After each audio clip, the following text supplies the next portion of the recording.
Okay, so I want to kind of do the same thing that we did last time, right? So we're gonna get into the argument this session. So the context will be a little bit different. It will be more philosophical, related to the virtues, right? So I guess I want to set a group intention in the sense of I think what we want to do is we want to spend time exploring, right? We want to take it out of the book and into our own understanding, our own experience, and then that will enrich in what we're doing. Yeah, since we set intentions last time, right? Like I did it with asking a "Why are you here?" question. Instead of doing a "Why are you here?" I want to have a short reflection upon what what the reading did with us. Like, did we see something new in our daily lives, right? Like, is there something that is important to us now, for example, and also a small reflection on what participating with an intention was, and then setting the new intention. So I'm I'm gonna do that for myself. I must say that fairly little changed in in the way that I live my life as a consequence of last week. Although I did have some reflections upon the interactions and how people approach things, because that is my intent. I'm gonna go with a similar intention, which is trying to encourage the engagement of other people. So I'm trying to lift that up a little bit. Adam, you want to go? In terms of kind of how I saw the world around me and all that, I can't recall anything in particular. But there were insights into, I suppose, yeah. I mean, there were insights into how a kind of uh, hierarchy between generations of men kind of helped me to frame things. We were talking about the how it all started off with the with what was his name, the old dude at the sacrifice, having a barbecue, and kind of setting him and Socrates basically setting the stage and passing something on um to the young men, like Polemarchus, um and I guess that kind of highlighted that aspect of viewing things in my life, which um yeah, I was paying more attention to it, let's say.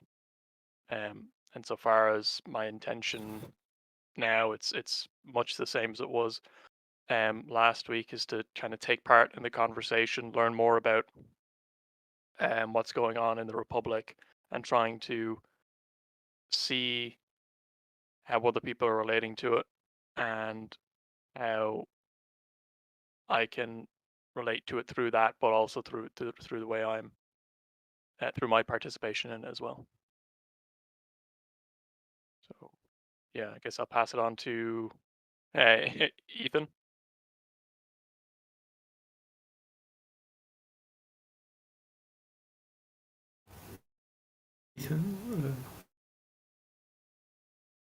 Oh, You're not you're coming muted. through, dude. Yeah.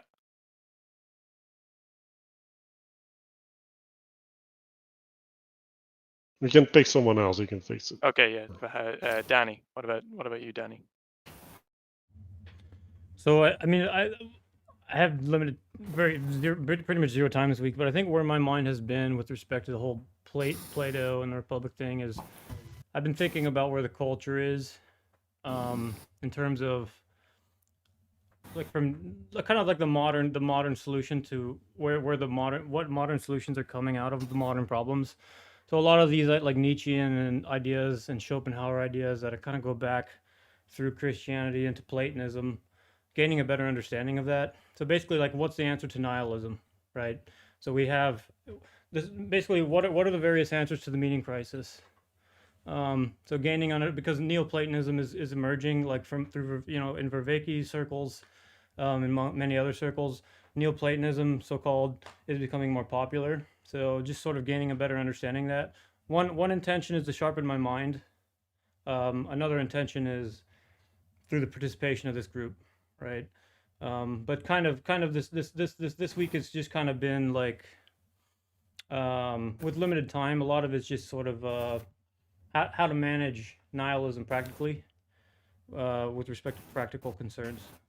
So I don't know if that's not a very clear answer, but that's just kind of where my mind has been this week.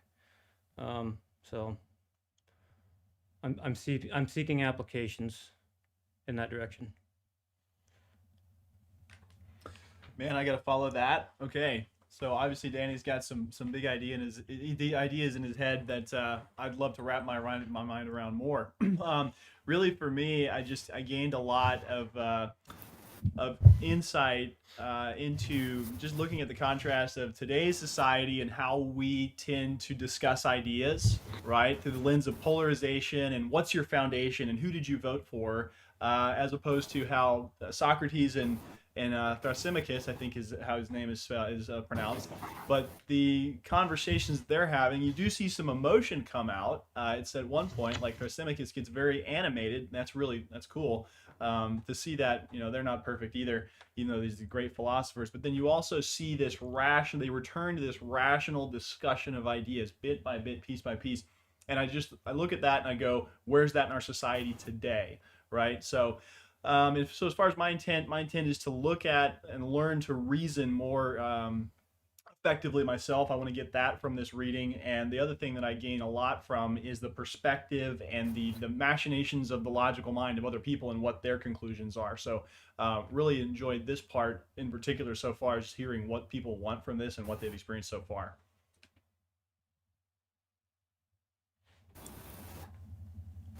Ethan? Yes. Okay. Yes. So, how the reading affected me this week? Not so much, except mainly one or two conversations I had with friends. It affected me in a way that when I discussed with them, I was reminding of Socrates' attitude in the discussion and how he conversed his opinion, and it was just in the back of my mind how he deal with how he deal with contradiction and how he tried to convince someone. Yes, that's how this first reading affected me during this week. And for my intention, yes, for me it's good because it makes me I have in a way discipline to read the book, because I think I lack some discipline in my life, so it's nice to be with a group, having a discipline to read each chapter, each book, each week. And then yes, having different perspective. Maybe I'm missing something in the book, and so hearing different thought may enrich my vision of what Plato wants to say.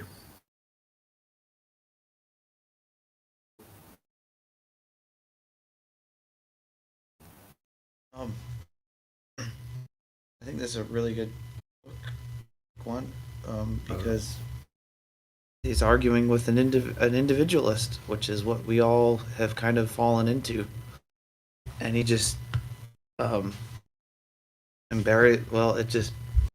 just destroys it, kind of. Despite admitting that he could never win an argument with Thrasymachus, Socrates does say that. He says, "I could never beat you in an argument." I don't think he's being ironic when he says that. I think he's actually being honest, because he's pointing to something that's above logic, and that's what he's trying to point towards or orientate towards. And arguments are they are form of violence.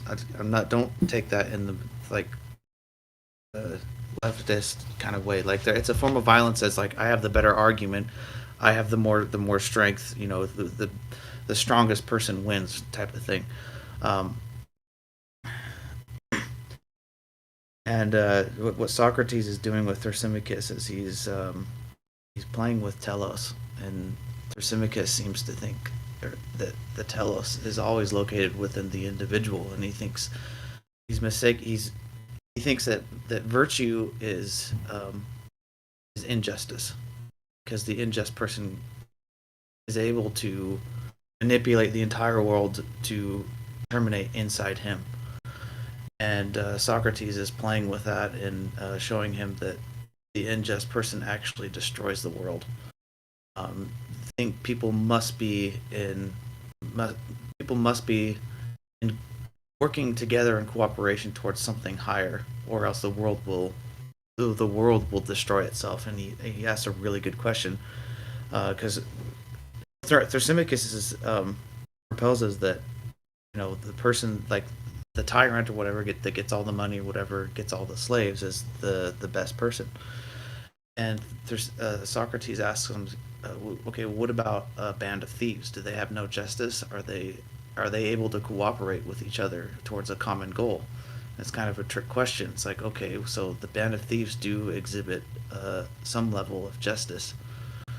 And I remember the first time reading this, it actually, while reading, is when it really clicked with me that there are metaphysical things that we orientate ourselves to that bring us together, that allow us to function as not individuals. The more individualistic you act, the more destructive it is to everything, including yourself and just creation in general.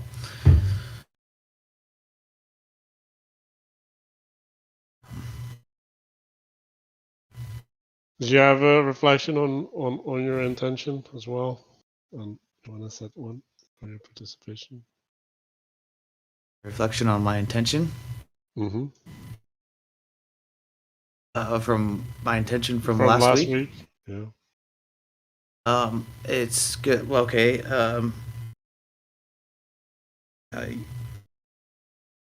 Yeah, just giving attention to the fact that individualism is false, and that to be just is to orientate to submit yourself to something that's not within yourself. So just catching yourself being selfish, I guess. Yeah. I haven't had I just finished this yesterday, so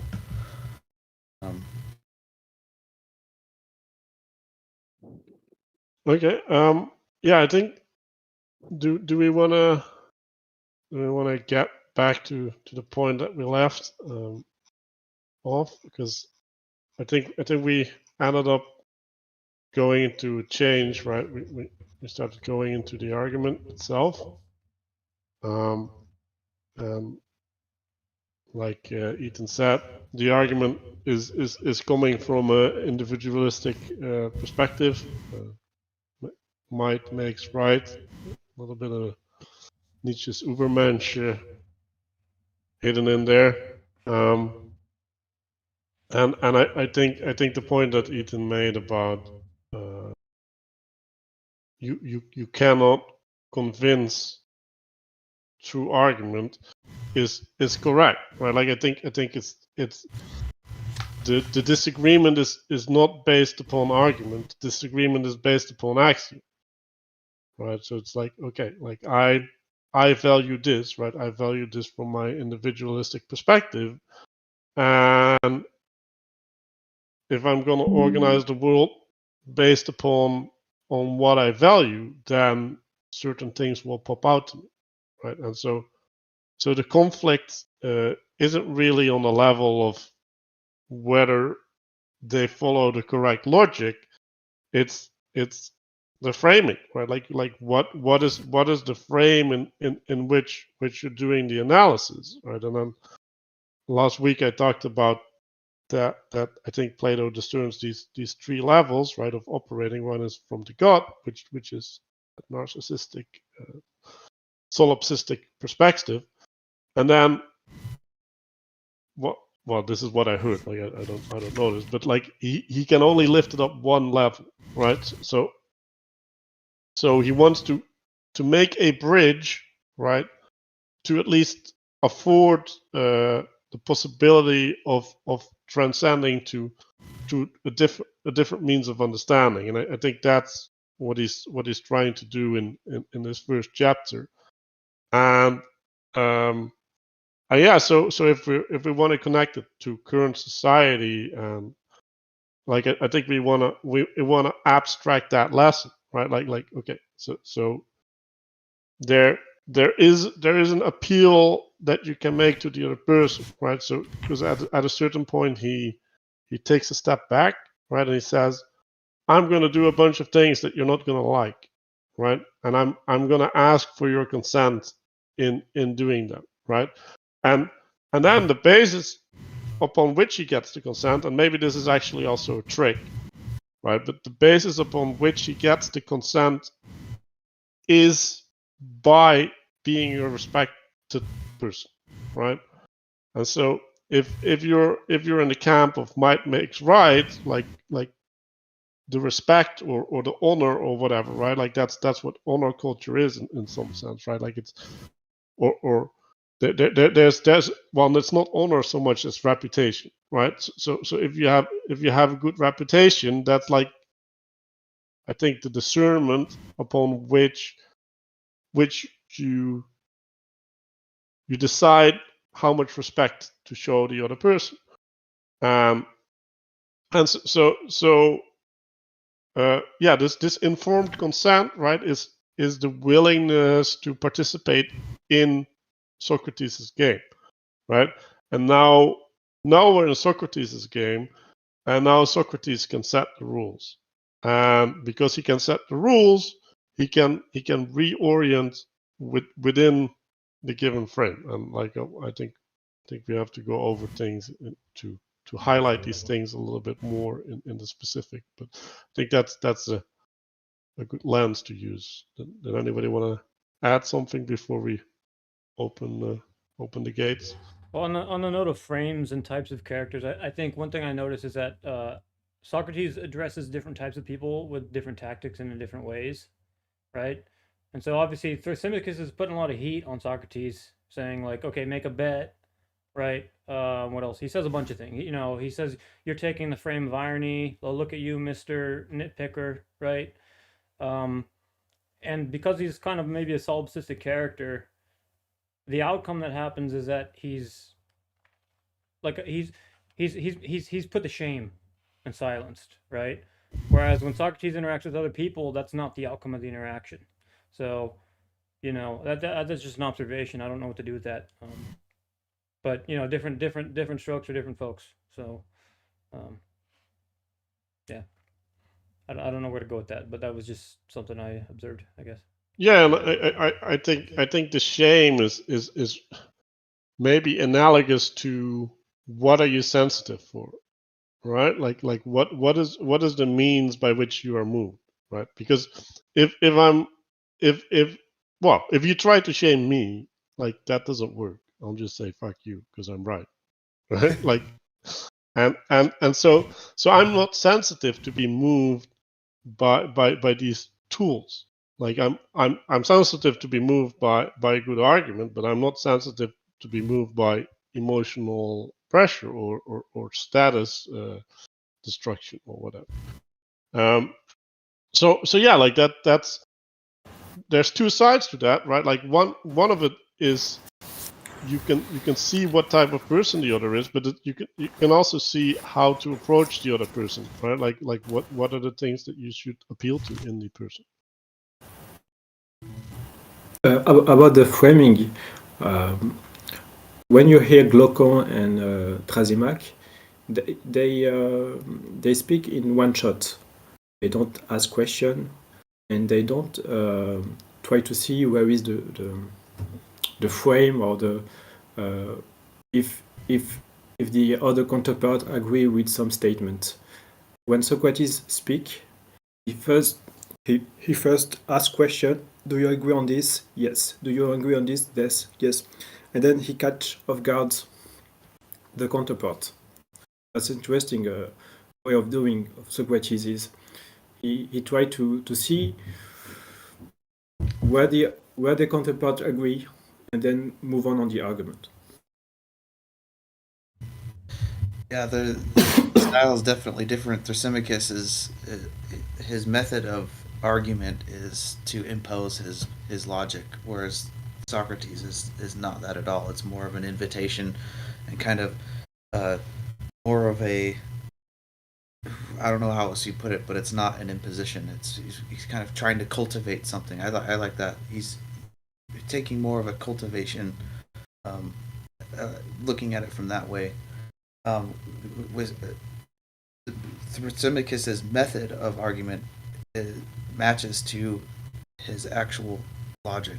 The way that injustice is virtuous, and injustice is an imposition. Whoever imposes the best, whoever exerts the most power, is the best person, which is exactly where we're at today. Thrasymachus is a postmodernist. That's what he is.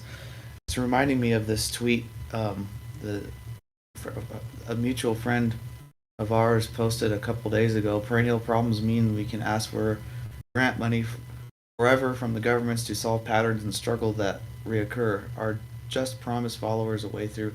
Anyways, people that are saying, "Oh, we need money because of these problems," and they're trying to take from a system that exists despite those same perennial problems. So, like that ethic of, oh, we're justified in taking money every time we experience deprivation.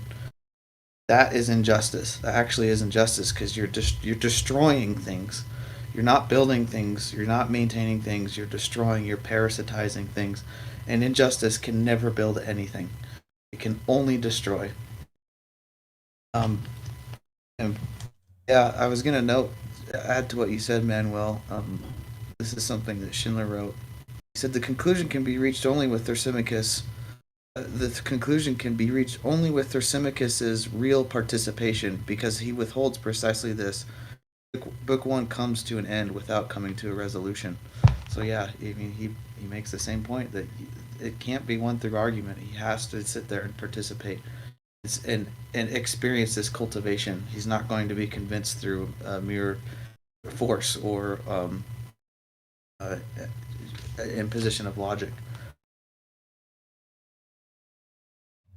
I think that's a tremendous piece of thinking, and I like the relation to the modern world. And just to piggyback on that, to use maybe an unwelcome colloquialism there, looking at Thrasymachus, the way he approaches Socrates is very much, he says, I know the way you argue. I know what you're going to do, because earlier on in that argument, he says, well, we know Socrates. I'm going to ask him a question, and he won't even give me his answer. He's going to mend together the answers of others, right? And so when you're talking about talking about Socrates and the way he approaches things, or correction, you're talking about Thrasymachus and the way he approaches the argument, is very much framed upon how his opponent, so to speak, argues. And then we talk about how very much of our solutions to our real world problems today are oriented on the framework of how we operate in the real world, right? So just take the banking issues of recent, right? You're talking about if indeed we're going to engage in, let's go ahead and veer off concept here into a modern concept, capital destruction through the bailouts of the banks, right? Which is ultimately just creating money out of thin air. Again, can you really create in that way? Even though you sustain the system, do you indeed create in that way? So I just wanted to speak to what that kind of illuminated in my mind based on what you'd said there. It's great. Yeah, there's no creation. They're just taking something up from here and plugging it over there. They're not creating anything. They're just moving things around, and it's just going to make it. What is it? Entropy is inevitable. So yes, it's yeah.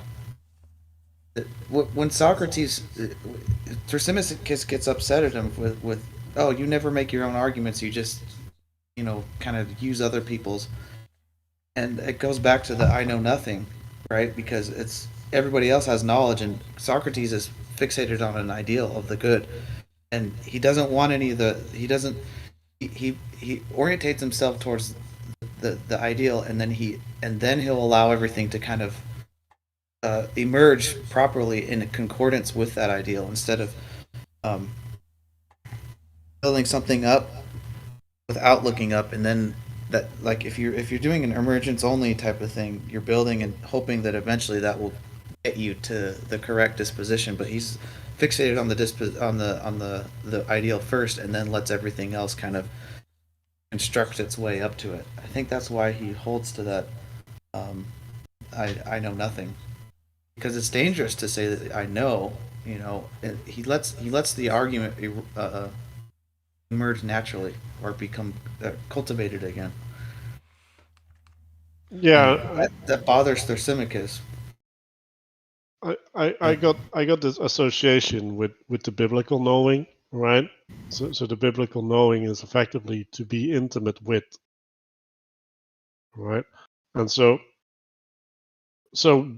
when we're talking about these ineffable things, right? Like, the way that we know them is by having a relationship to them, right? Like by developing a type of intimacy, right? And this goes back to the cultivation, right? Like, so Socrates is cultivating something within the dialogue where he's providing means for a type of intimacy, right? And then if you look at his argument, right, like he's circumscribing things, right? So he's not talking about the thing in and of itself necessarily, but he's more talking about how to approach, right? Like what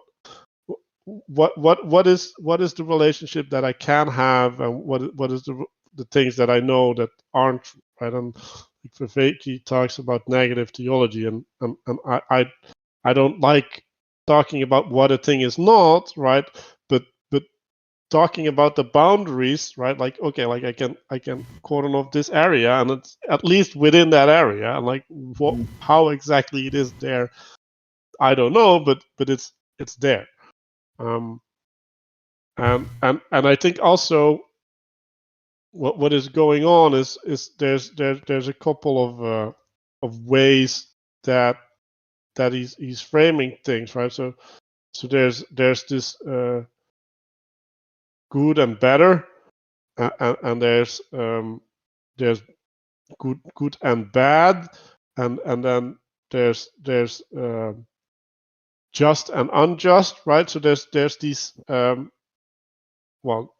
I don't necessarily want to say binaries, but these contrasts that he's using to highlight, and so it's important to realize how he's doing that, and the first bit, and maybe we should start talking about that soon, is in the context of finances, right? Like, so this finances was already introduced in the beginning, and now they're again relating to the just through a financial framework, as if it's maybe the most relatable or the most present.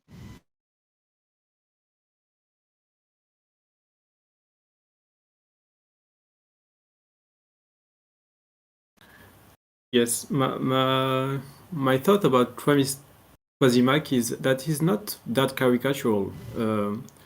When we read this book from our eyes, from our perspective, from our time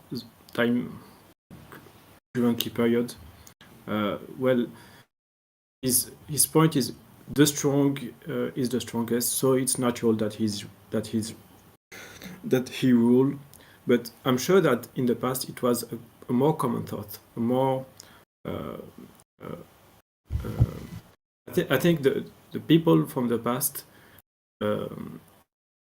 attach more credibility to this thinking than currently right now. Currently right now, I think it's more the contrary. When I look at politics, when I try to have argument with people, it's more the more victim you are, the more you win. And Thrasymachus is the contrary.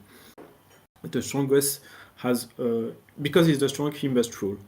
And I think it was a common thought in the past. And so from our eyes, from our perspective, maybe we misunderstand how we see Twasimak as someone caricatural, but he acts, he represents the common thought. He's well spoken and he's emotional, but that's okay. That's I think some people are emotional and they speak okay. They can be emotional. So this is how I perceive the character of Twasimak.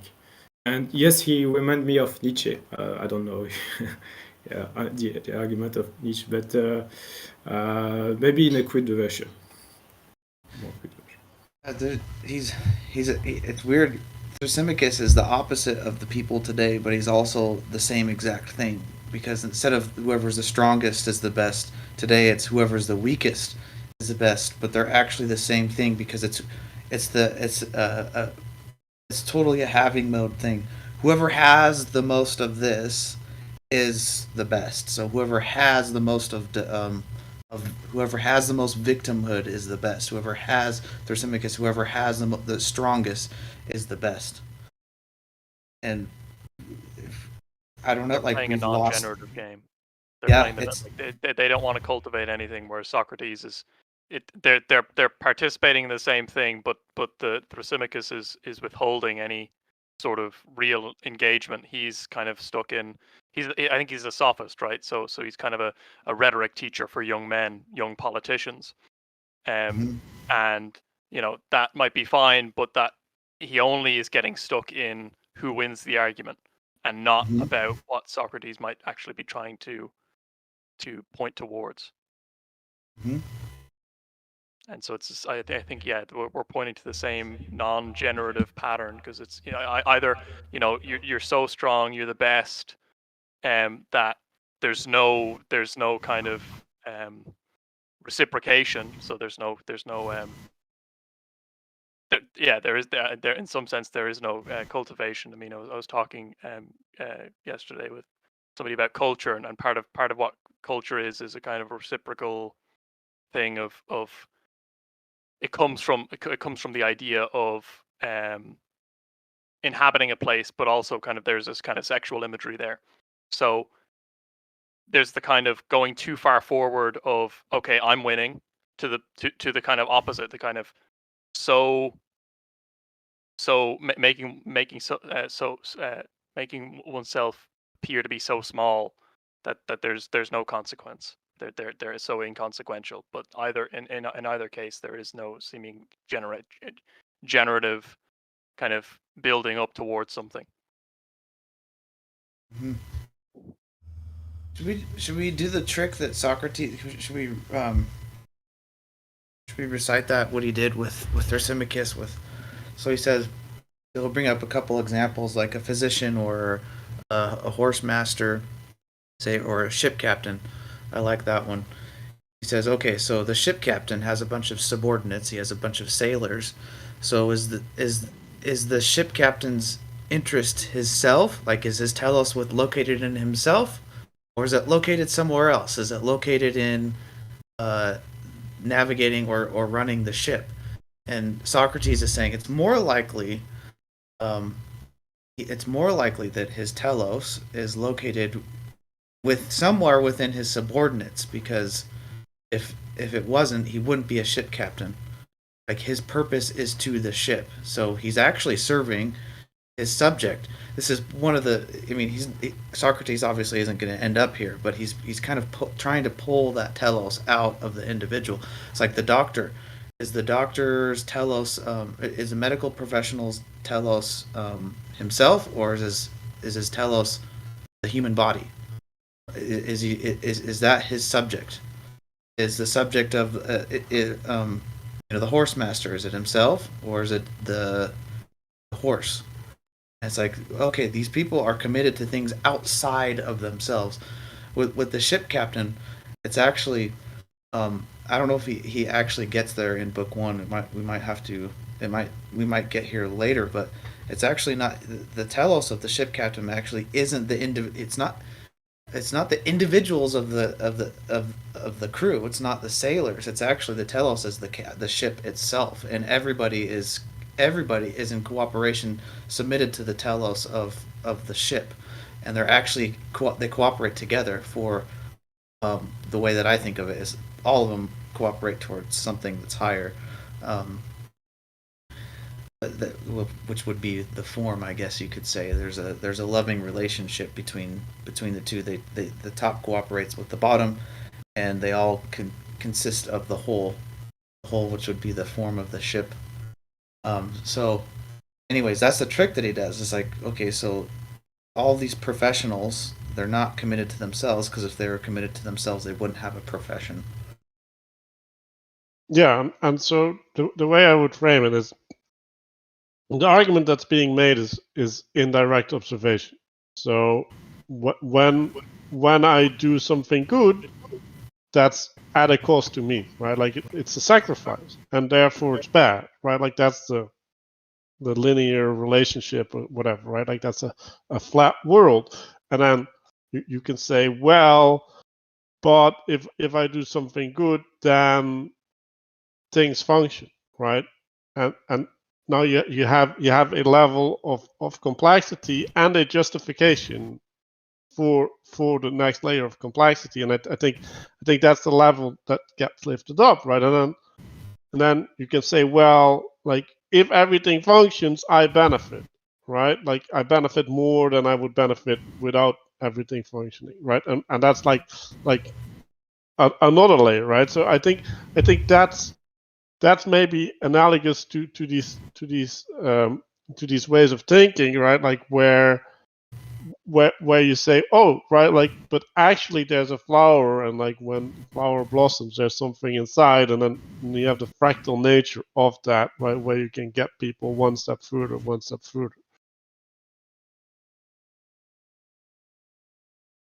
Oh, Mark. Hello. And I think that's why the financial angle is maybe also really interesting, right? Because the financial angle is quantitative, right? Like it has a direct, measurable, and understandable way to relate to it, and thereby it also has a means of immediate judgment, and then the question is whether justice should follow that judgment, or whether there's a higher standard that should be appealed to. Yeah, exactly. It will never be, if you're just only looking at the quantitative level, it can never be just. You can only be just by looking up. Yes, I think after he developed on this, and he have a concept of justice is good for itself, and then also has a utility, because the utility is how we live in a society, and if society is just and people inside it are just, then we beneficiate from everything. But as itself also it's beneficial because it's linked to your soul. I think that's the argument. Yeah, Socrates takes it down to the person, the individual. Probably shouldn't use that word. But he says, okay, so he says this works at all levels. Like, so if a society is unjust, they'll actually end up fragmenting. This works on the individual. Like, if you turn inwards, what about the unjust parts and the just parts of the soul? I mean, what's going to happen to the, like, are the unjust parts going to outlive the just parts, or are they going to fragment off? And so he says, so obviously the person has to maintain some sort of justice, or else they will fail to exist.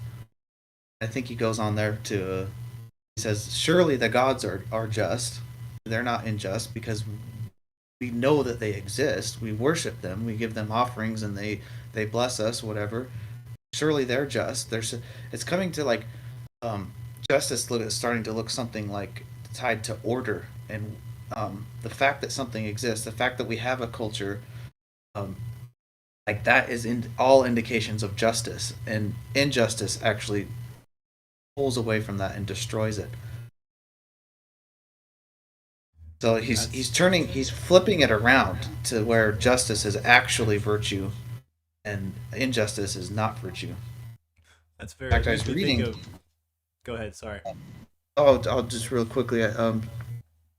According, I don't. Obviously, I don't speak Greek, but I was reading here that Schindler was pointing out that justice, at least I think in this book, book one, how they're using it can be translated as virtue. I think that was the word. Or no, morality. Like It can I'm be gonna go translated as into that, morality. and like in the commentary that I had, like, cause I got a lot of. I wanted to talk about the commentary more than the book, but I'll wait with that a little. So say that again, Manuel. There's a commentary, and I will read from the commentary later because I think it's important to talk about it. And they go into the words that they're using because I Oh. think these translations use bad words. Well, that's difficult. I mean, what like you can get the Yahweh translation that was, I think that's the first English translation, was like mid 19th century. Then you can get like the culture changed. Like the English language is culture, right? And the culture of the 19th century has changed to what it is now. So it's like, what are these words that they're using? It's really difficult. So it really helps if you could have some understanding of the Greek, but whatever. And that is definitely a dilemma. We can get into it. You want to go there?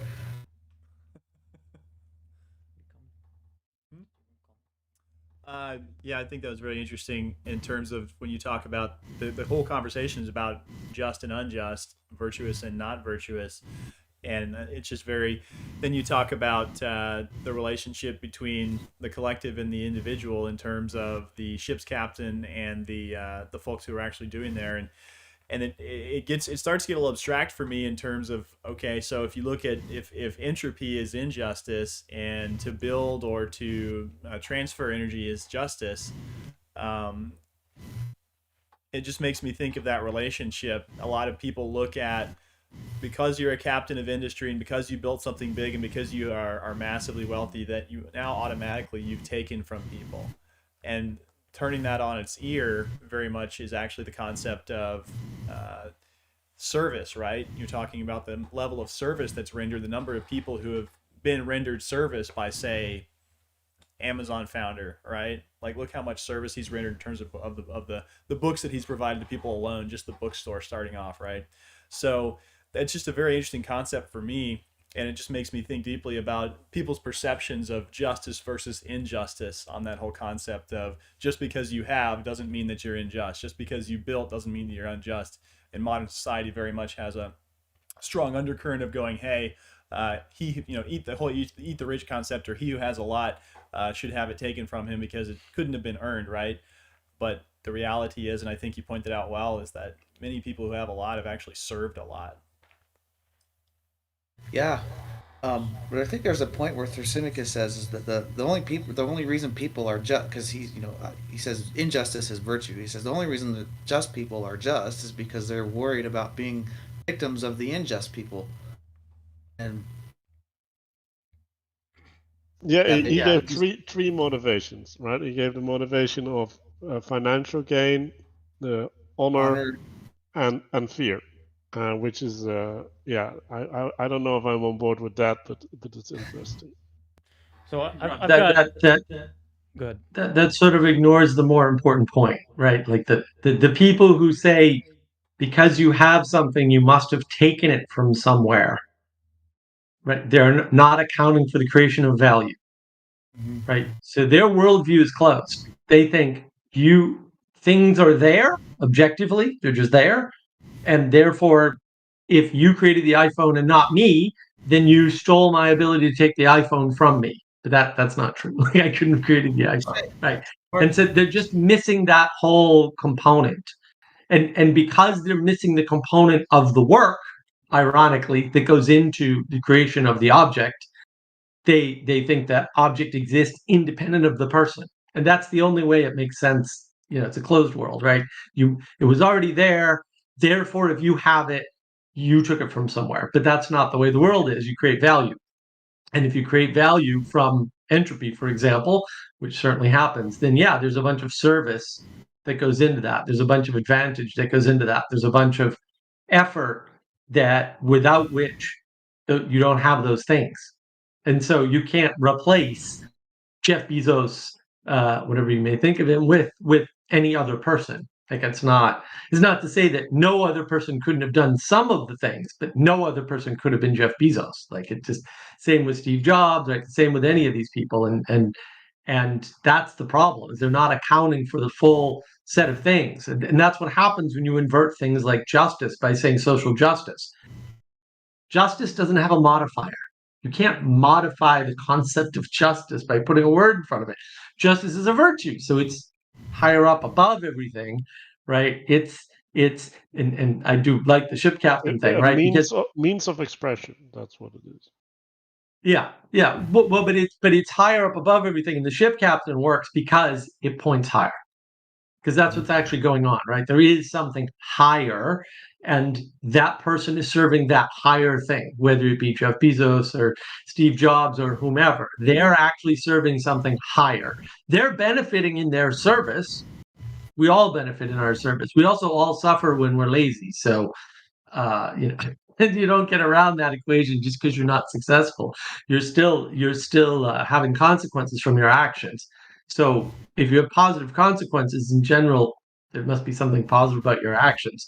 There are some exceptions to that, but that's what people miss when they try to modify the concept of justice so that they can fit it, within something like society. But society doesn't work without justice, and justice doesn't exist without society. So it doesn't make any sense that you could slam those two words together and come to an understanding of the world. You're going to destroy your ability to understand instead. They have the Thrasymachus's definition of justice. Justice is just having mode. We have less, so we need to get up there to where we're equal. Or I think actually, if you ask anyone, it's like, well, we need to be above you because you've been above us for so long.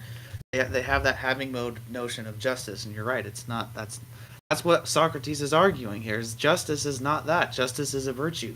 You can't. It's not it's not deter. It's not. It doesn't point to the person that has the most. What's the thing that you say this a lot, Mark? You say, well, they don't understand creation, or they don't believe in creation. These people that they're immediately skeptical of anyone that has anything because they can't. You just said that because they can't see value, because they're living in they think that they're living in a dead world where everything that out there that exists already exists. Everything that exists is already there. They don't understand that things are so. For example, Genesis 1, like the creation myth, they don't understand. They think that happened once. They think that happened in the past at one point in time.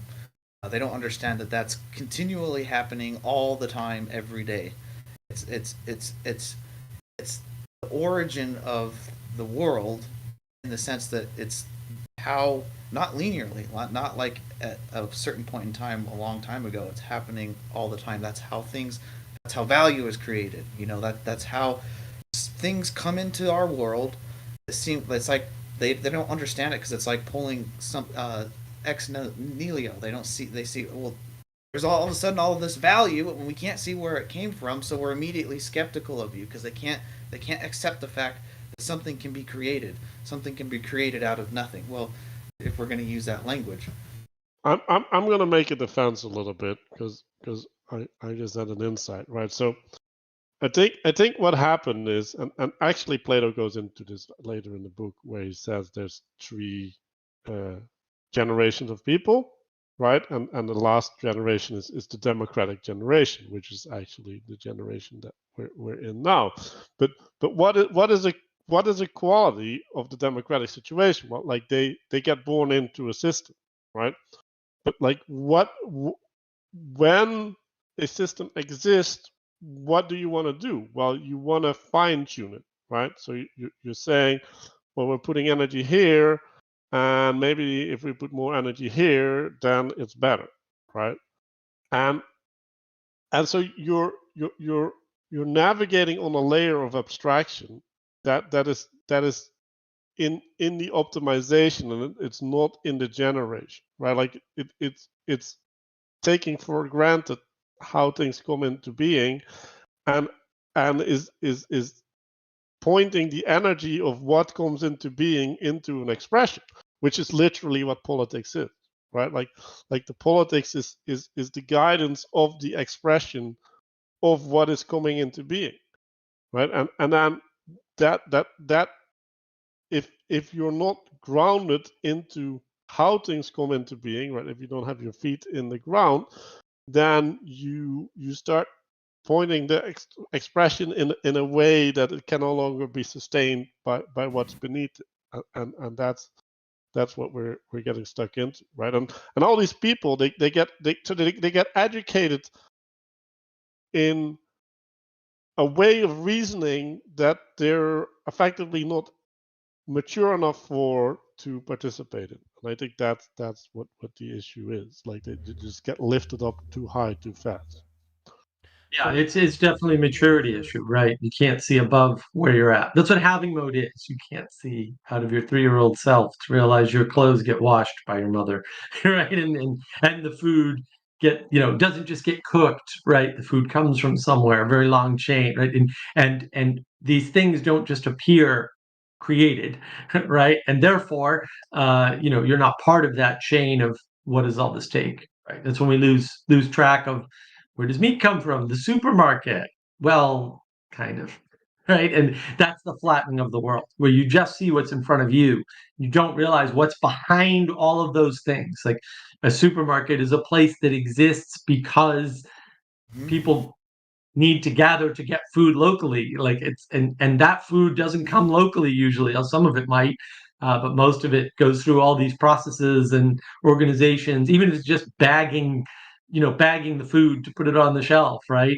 But meat gets all cut up, and there's all these things involved in that. And when you flatten the world down to supermarket, you've lost all of the things that are going on that re-enchant the world, that show you, I don't know, this is a complicated process. This isn't just my 3-year-old self going, I'm hungry, and getting a candy bar or whatever, right? Because that's how we start. We all start that way.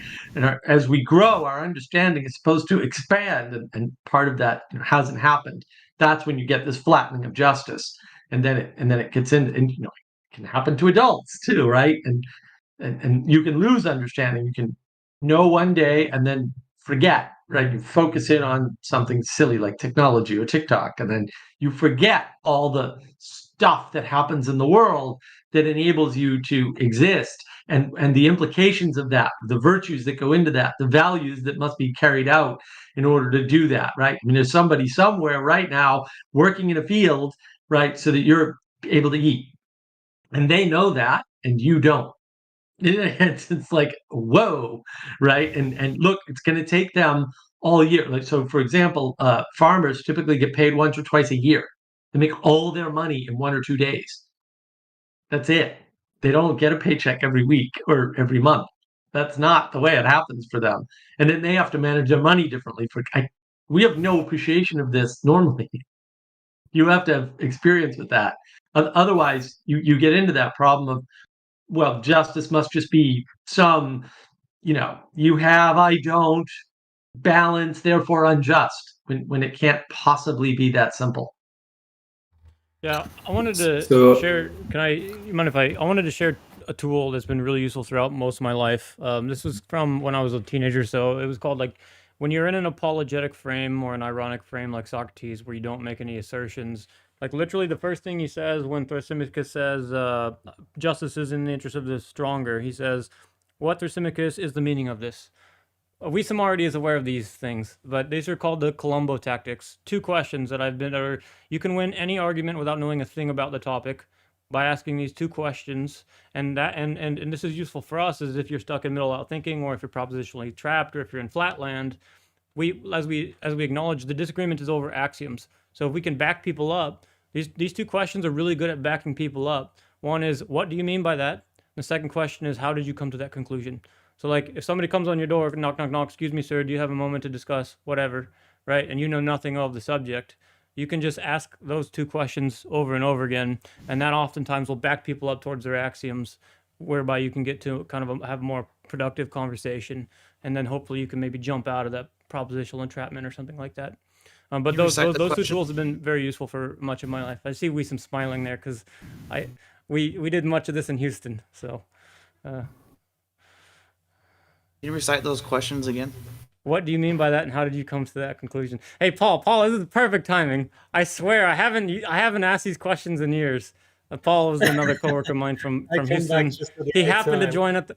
He gives me a hard time because, in sarcastically, he asks me that every time I have something in a group chat. He says, "What did you mean by that? How did you come to that conclusion?" He uses that ironically, and I swear. Anyway, he just happened to come in at the right time. I wasn't.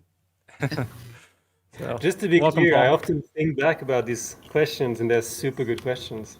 As you were saying, they're just shifting the burden of proof on the other person.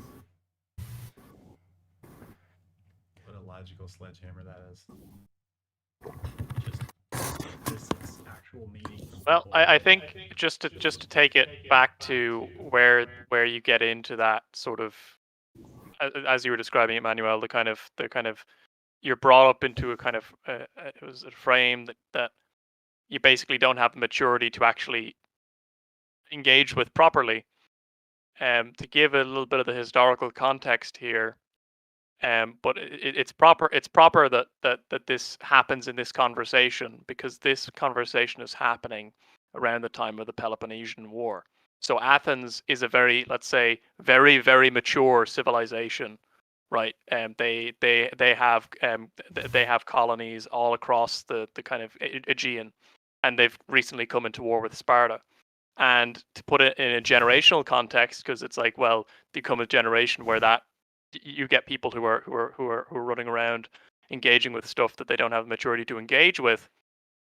About 80 years prior to this, you have Thermopylae, you have men like Leonidas, and not just the Spartans, but Thebans and all of that, who willingly stood against 100,000, a million Persians at the head of Greece, 300 men sacrificing their lives to buy time for Athens, for instance, right? For Athens to be evacuated, so that people could retreat, so that they wouldn't, you wouldn't have this kind of loss of life. And so it's interesting to put it into context where they're kind of we're wondering about justice now at this time period, whereas the men of that time period, let's say, of that, and then probably two generations back,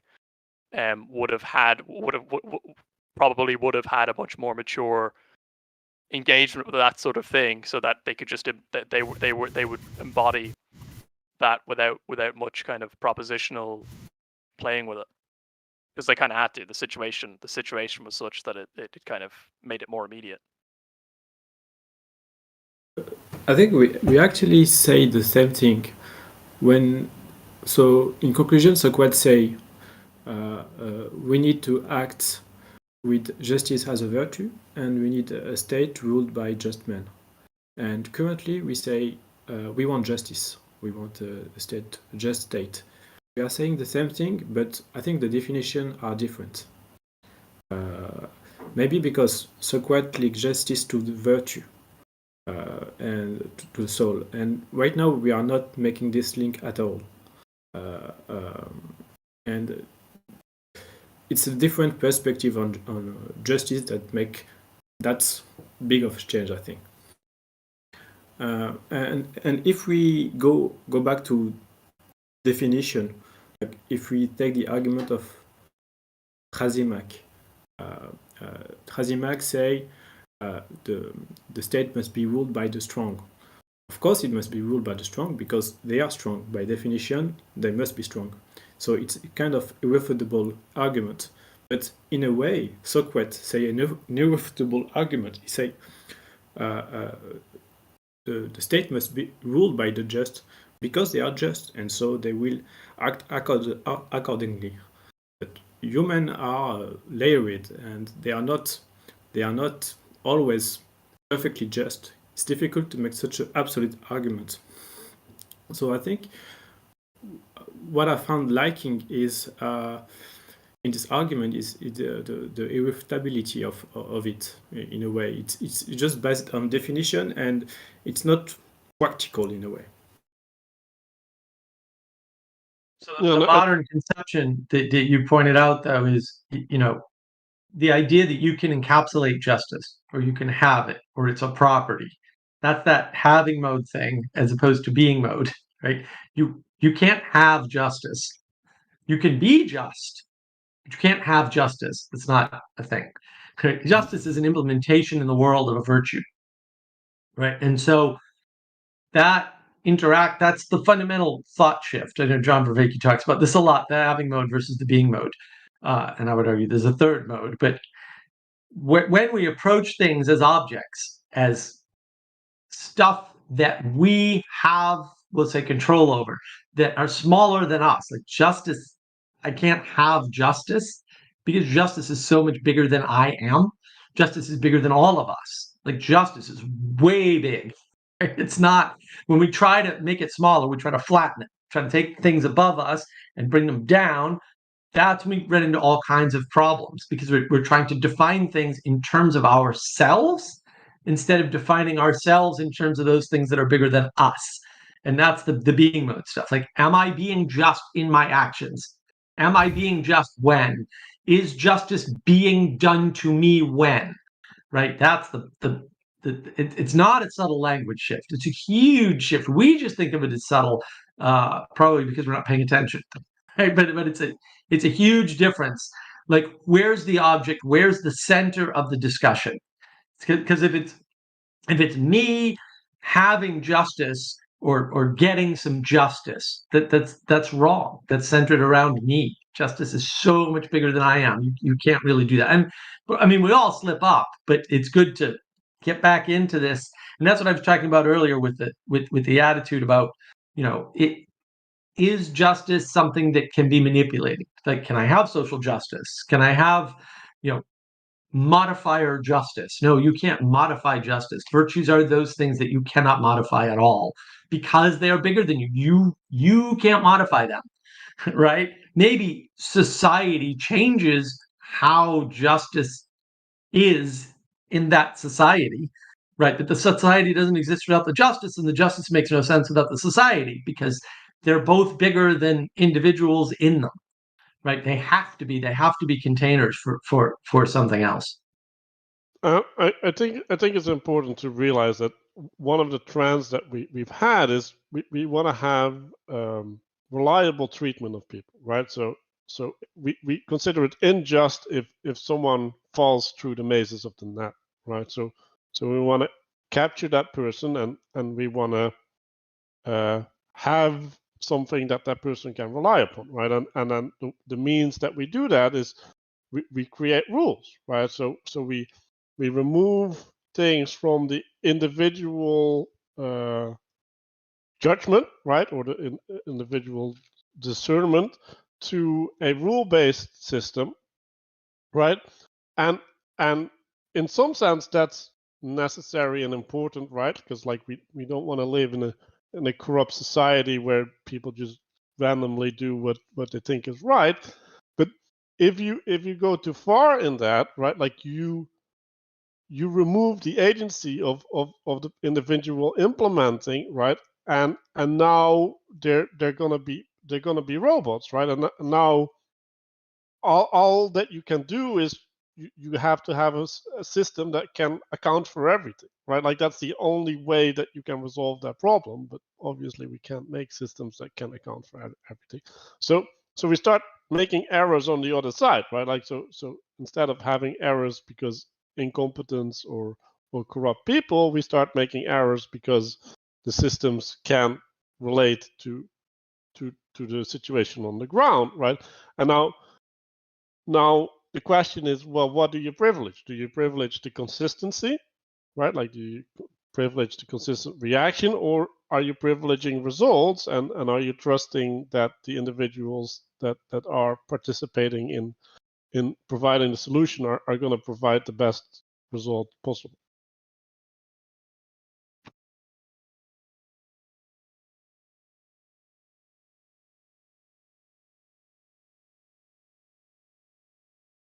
Can't hear them. No, we were talking about, we were trying to understand what you were saying, Manuel. That's all we were talking about. We were You can ask processing it. questions. You Yeah, can ask questions. well, That I works. wasn't. I didn't quite get. You said there was a rule set for you were mapping on like a set of rules onto, and what?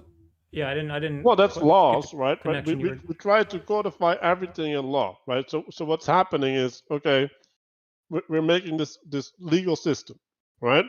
And then 2-3 years later, it's like there's this big thing in the news. It's like, oh my god, the legal system isn't working, right? And then now they do the patch, right? They say, oh, these people are not accounted for in the system, so we need to make an extra rule to account for them, right? You keep making extra rules for the people that are not accounted for, because there's always people that are not going to be accounted for, right? And at a certain point, you're making rules against the rules that you made before, right? Because you're correcting the second order effects of the rules that you made. And now you're just in a battle with yourself, right? Like you're no longer trying to optimize something in reality. You're trying to optimize the system in order to maintain the system. That's the corruption, right? That's the parasitic nature that happens over time by instantiating something, right? The minute you bring something into being and say that it can be anything, right? It can be the cell phone. It's like, well, what's wrong with the cell phone? Do you want a list? Because there's all kinds of things wrong with the hardware of the cell phone. It's like, okay, well, now we need to fix it. But what about going back to the one that worked? And then it's like, well, but that doesn't work either because the world has moved on. And so it's this perpetual cycle of renewal, right? Because you eventually corrupt because you're holding on to the system too long. But the system isn't the virtue. The virtue is in the Platonic realm, right? It's in the realm of form. So the virtue can't be. There's no perfect triangle here. We don't have perfect triangles. And so that's what Manuel's pointing to. The minute you instantiate it, the clock is ticking on the corruption, and you don't know what that clock looks like. You don't know how fast it runs. But eventually, the so-called justice system, the system of laws, becomes corrupt, and then you catch the second order effects all of a sudden. And now you're moved away from justice, and you've moved into fixing the implementation of justice. And that's when things start to crumble, right? Because they're parasitic on themselves. That's when things are dangerous. Yeah, so you have the ideal, right? The first principle. And then you're going to have a dispersion of the effects of the ideal. That's the triangle, right? It's going to go down, descend like this. And if you look down, you look to the side, and you look at the effects, and then you start identifying against those effects. You're just second order, third order. You have to keep your sight towards the ideal, not towards the extremities of the effects of the ideal, or else then you'll become unjust. You'll end up destroying things. You have to stay, because the problem is we want a completely controlled world. We don't understand the concept that there's going to be a dispersion. There's always going to be margins. Always. It will always be there. You said something about this yesterday too, in your exceptions that prove the rule talk. I remember, but yeah, you can't identify. You always have to identify in the ideal, the first principle. You have to remember the first principle. Identify in the first principle, not the second effects or the second order effects, because those will always be there. This reminded me of something that Jesus said. He said, the poor will always be with you. And he's making that point. He said, you have to stay focused on the ideal. The poor will always be there.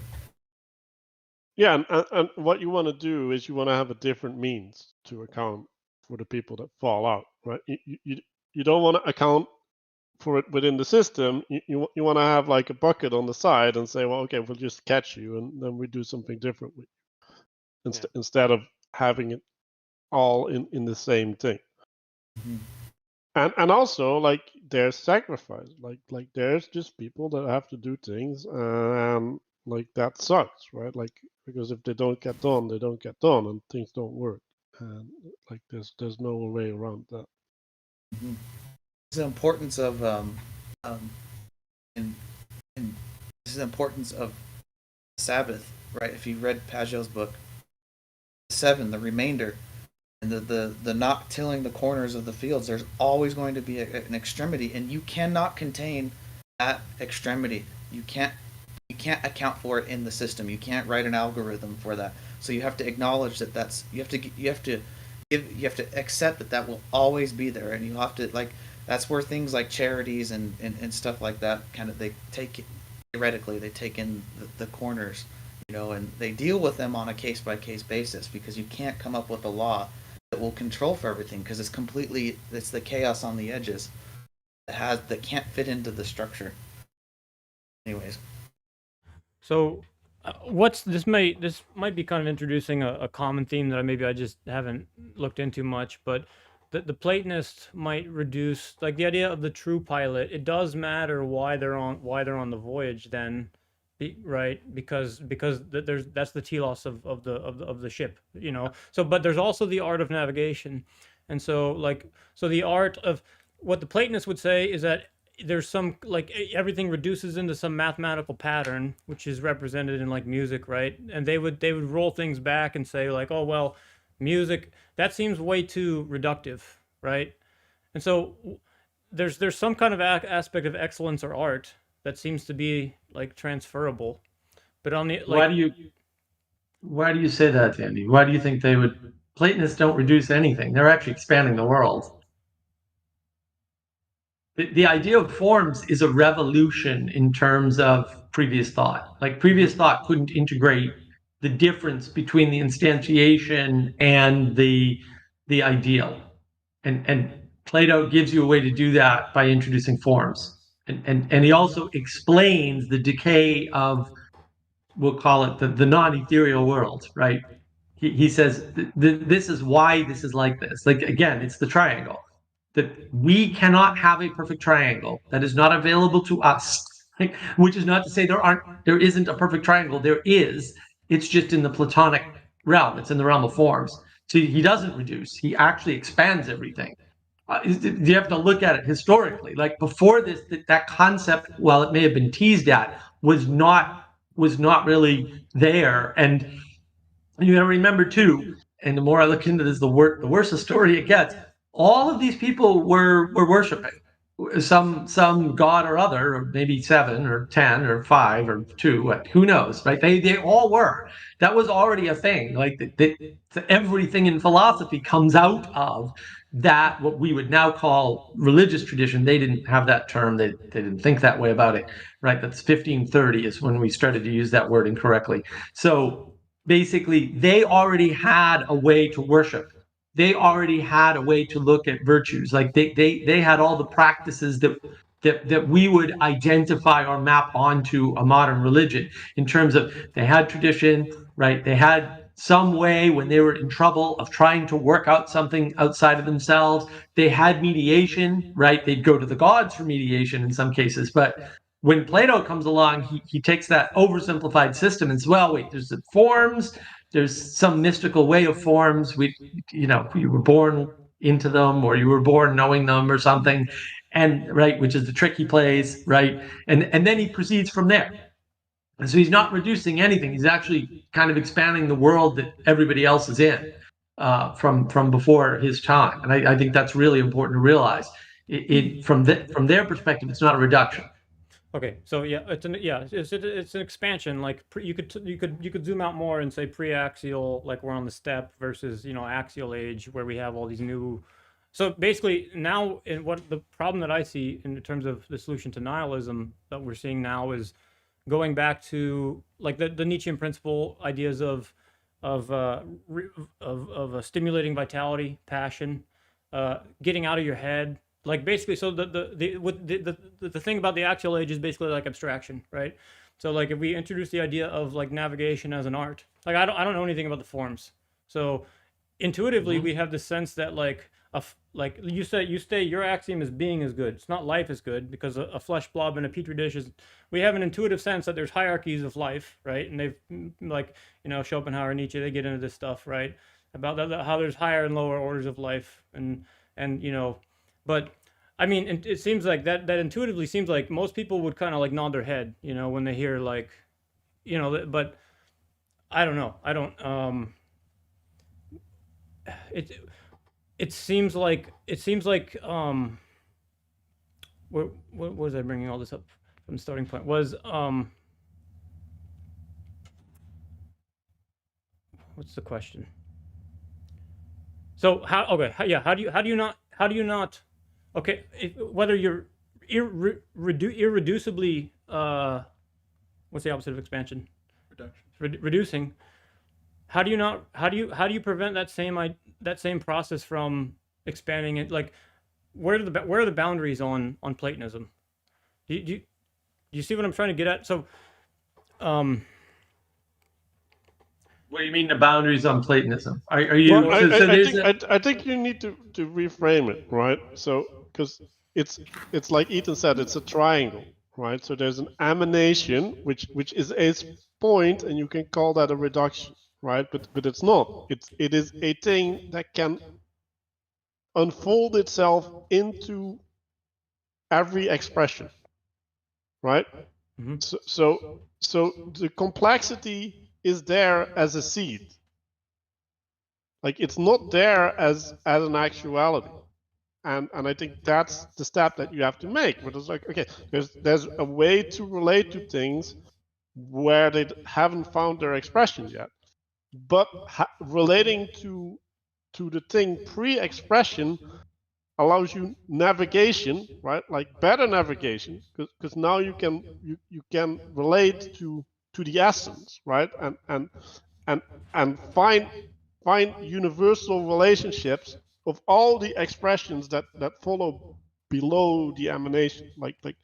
So you don't have to analyze every specific instance anymore, because you can relate to the class of instances instead. Right. So that's what I was getting at. Is that how do you respond to the person? Because I get this argument all the time, and it's very common in the modern world. Is that there's a math, like, because I see mathematical patterns in Beethoven, that's a more pure, like, whatever, it's more good, or it's more whatever. But so what I heard from you just say is that you have, in order to make say something like that, you have to recognize some form of emanation. Otherwise, how do you have, you have to recognize some form of emanation, as well as what was the second thing? I lost the second part of what you said.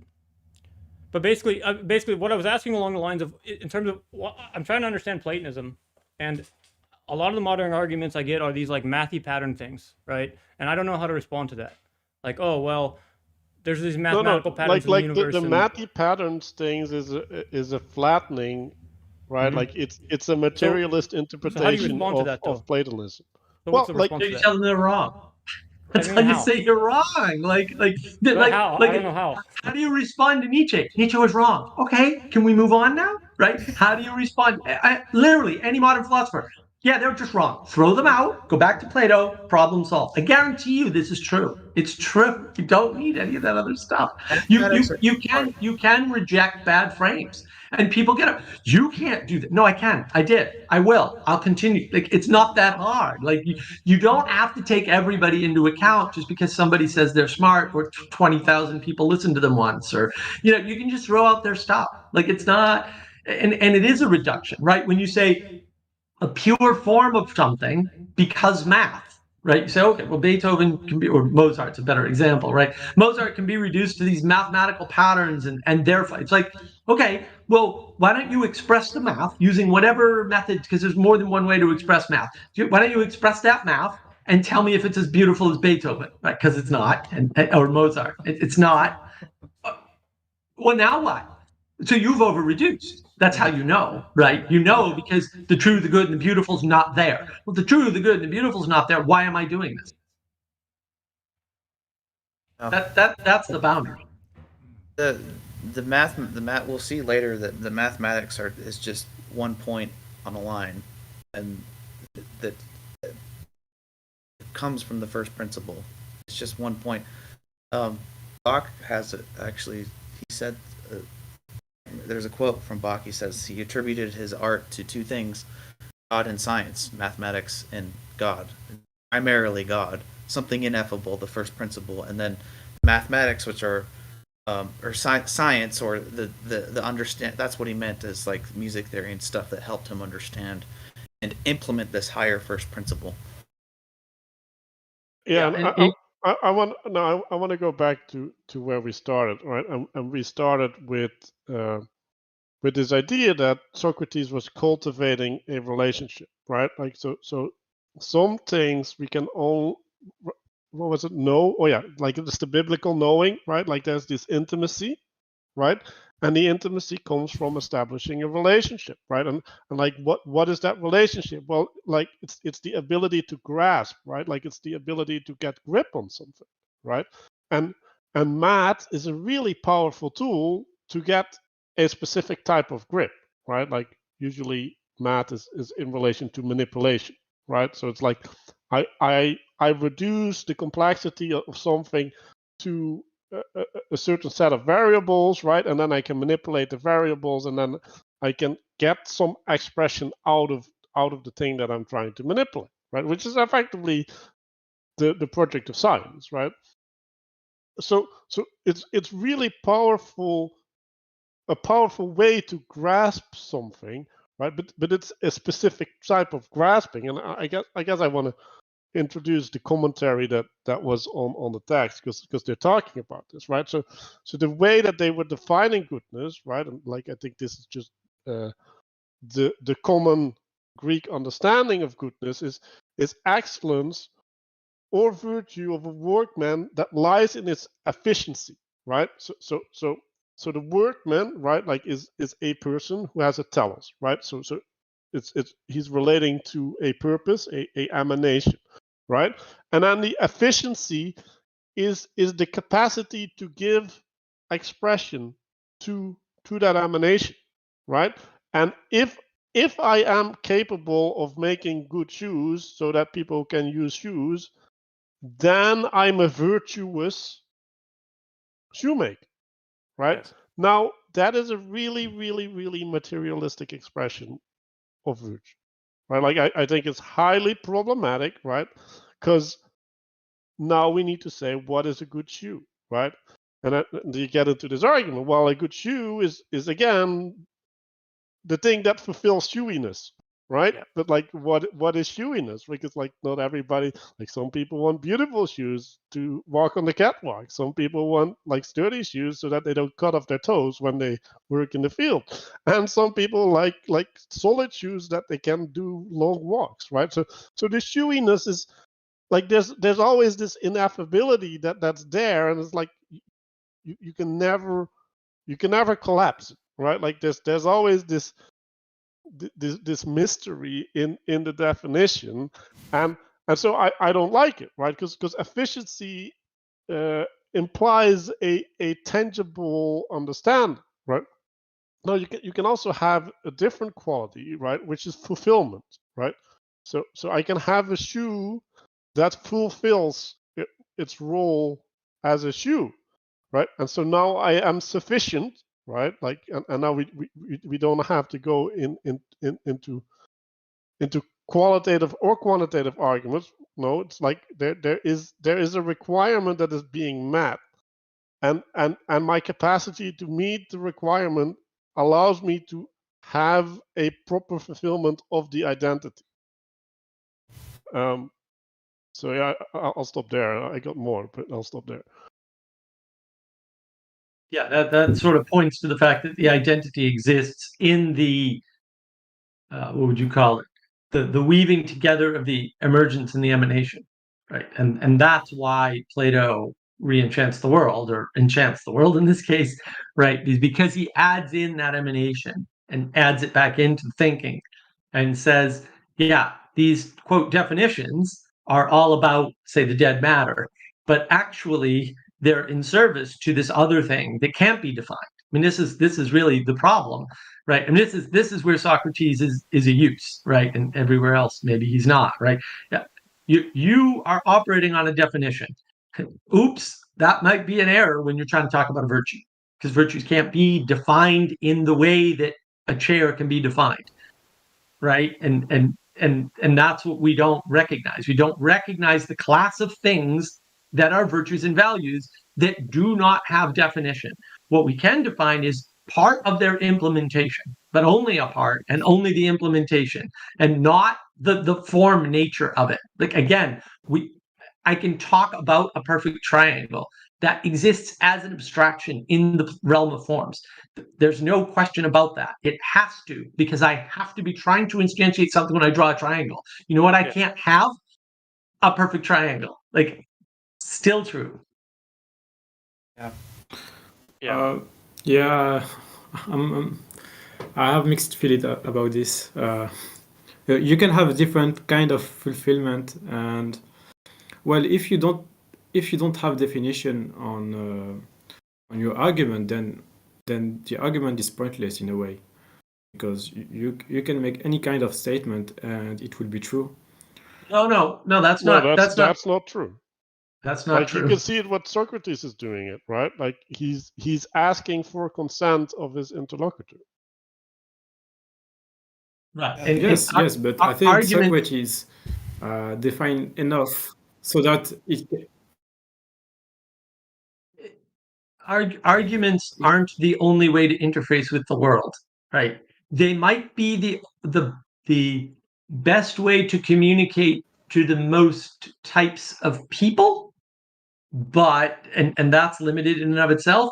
But the fact of justice can happen in an action without an argument, without a definition, without a discussion, without a word, right? We in modern times we overemphasize the language and the ability to communicate using language without realizing, this came up last night in my live stream, right? Without realizing most of our communication is nonverbal, and so actually most of it, right? And so the idea that arguments are primary and therefore definitions are important is wrong. It's just not correct. And again, as Manuel pointed out, although there's also other examples, we can have a discussion about something. I don't really want to argue, right? We can have a discussion about something without definitions, and that might be okay if we share enough in common about the context of what we're talking about. And the reason why that works is because the context constrains things such that the definitions aren't as important, aren't as needed to be emphasized. And the thing that Socrates does do is that he destroys definitions. That's his whole trick. I'm going to destroy your axiomatic definition of something, some concept, some set of words, some argument you've made. I'm going to take it, I'm going to smash it with a hammer and make you start over again, right? And that's basically what Danny was pointing to earlier with the two questions. That's what you're doing. You're saying, okay, here's where you're starting, or here's where you're standing in the moment. I'm going to smash that or force you to justify it. And if you can't justify it, then we're in a whole new league. And so the argument doesn't rely on the definitions. The definitions can forward the argument, and if they're agreed upon, but you can get agreement to discuss something that you don't understand. Actually, I think that's one of the more useful pieces of John Vervaeke's work, as he says, yeah, if you're going to do his dialogos practice, you should talk about virtues and values. Why? Because you can't have a debate about virtues and values. And you may say, well, of course we can debate it. No, not really, because in a debate, there's a winner. You can't win defining a virtue. It's not possible because any definition you come up with is incomplete. So you can't win that. It's not an argument. It can't be won. It can't be a debate because there can't be a winner. And so that's more generative than say, is this phone a good phone or not? Like we could have a winner in that argument. You can argue whether or not there's a way to make a winning argument, right? But you can try. With a virtue, you kind of go into it with this, oh, wait a minute, this is bigger than me. We can't debate a virtue. We can't get into a fight about a virtue. We can only enhance each other's understanding because whatever somebody brings to the table is very likely, not perfectly likely, but very likely to be relevant to the virtue in a way that I wasn't thinking about in the moment. A good example of that is actually the Socratic dialogue, Euthyphro, because it's talking about Socrates is asking a dude who's suing his own father, what does piety mean? Piety being kind of, and what does it mean? The whole thing is, get me a definition on it, and it's like there was none that was satisfactory. But it wasn't that Socrates was trying to, haha, you can't, I won the argument. It was more like, well, I want to figure out what this is because it's important, and there are points in that, and there are points in this as well. But it's like it's the engagement, it's the participation in it, which is actually the kind of primary one of the primary kind of ways of doing it, or ways of going forward. It's not the mere propositional aspect. I mean, in this they reference stuff back in the conversation, but that's we're reading that now and we think, oh, that it's on the piece of paper, it's a proposition, but that was a conversation like we're having now, right? So it's more to kind of frame it almost in the sense that we're having it now. So think about, what were we talking about 30 minutes ago? It's like, well, Oh, do you remember something? Manuel talking about the 3 generations, right? That's kind of more what it's like, rather than a kind of series of bullet points that we're all kind of looking back to and seeing whether they're congruent or not. Yeah. Of course, yeah. Just of course you can debate and without setting a definition, but you will not get the truth. I think Socrates is trying to get to the truth, not only fulfillment. If you are fulfilled and debating and it's fulfill you, then that's good. You progress in some way, but you are not getting to the truth. To getting to the truth, you need to look at the reality or concept, the attribute, the relationship. There is some way of logical mechanism to understand the truth. If you are not explorating and investigating things, you will not get the truth. If you are not defining precisely thing and the relationship, I'm not sure you will get something. Maybe you will get something else, but not the truth. Can you define the quality of the truth that you need in order to accept something as true? Well, there is different perception of truth, but if you take the scientific methods, I mean, you will have a certain confidence of it, because you are doing. Yeah, so that's fulfillment. Because that's at this point I'm satisfied. Like that's yeah, I see your point. It's fulfillment, but you also have a probability of truthness.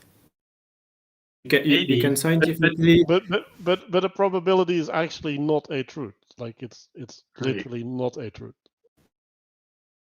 And also, like science can't deal with most of the world, so you can't apply the scientific method or science or anything we even call science to most of the world, and people don't take that into account, and then they expect science to do the heavy lifting, and science has nothing to say about justice. Like, set up a scientific justice experiment. I'll wait here. Like, good luck with that. So you're not going to resolve any of these issues using that methodology.